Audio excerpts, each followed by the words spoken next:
New democratic पार्टीचा कॅनडाच्या राजकारणातून बऱ्यापैकी सफाया झाला, परंतु ही काही खलिस्तानवाद्यांची ताकद नव्हती. खलिस्तानवाद्यांना रसम मिळत होती ती ड्रग्सच्या बिझनेसमधून. कॅनडामध्ये हेरोईन आणि कोकेनचा जो धंदा आहे तो बरकतीला आलेला धंदा आहे.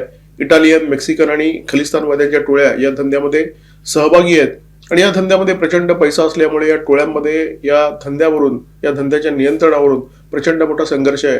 कॅनडामध्ये हरदीप सिंह निज्जर या दहशतवादीची हत्या झाली होती. या हत्येचा ठपका कॅनेडियन सरकारने म्हणजे जस्टिन ट्रुडो यांच्या सरकारने भारतावर ठेवला होता. या हत्येचा सखोल तपास करण्यात आला. कॅनेडियन सिक्युरिटी आणि इंटेलिजन्स सर्व्हिसेस ही कॅनडाची गुप्तचर संस्था, ही संस्था या तपासामध्ये सहभागी होती. या तपासामध्ये अत्यंत धक्कादायक आणि संवेदनशील माहिती ही गुप्तचर संस्थेला मिळाली. कॅनडाच्या भूमीतून भारताच्या विरोधात बऱ्याच कारवाया सुरू आहेत आणि जे गट या कारवायांमध्ये सहभागी आहेत त्यांचा संबंध थेट कॅनडाच्या ड्रग माफियांशी आहे.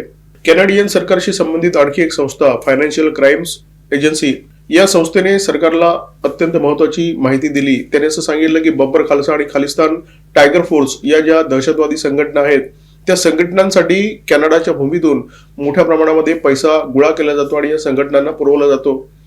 गुप्तचर संस्था असो किंवा फायनान्शियल क्राईम एजन्सी या माध्यमातून सरकारला जी माहिती मिळाली त्या माहितीकडे जस्टिन ट्रुडो यांच्या सरकारने साफ दुर्लक्ष केलं होतं. परंतु मार्क कार्नी हे कॅनडाच्या पंतप्रधान पदावर विराजमान झाल्यानंतर हे चित्र पूर्णपणे बदललं आणि कॅनडामध्ये ड्रग माफियांच्या विरोधात एक मोठी मोहीम सुरू झाली.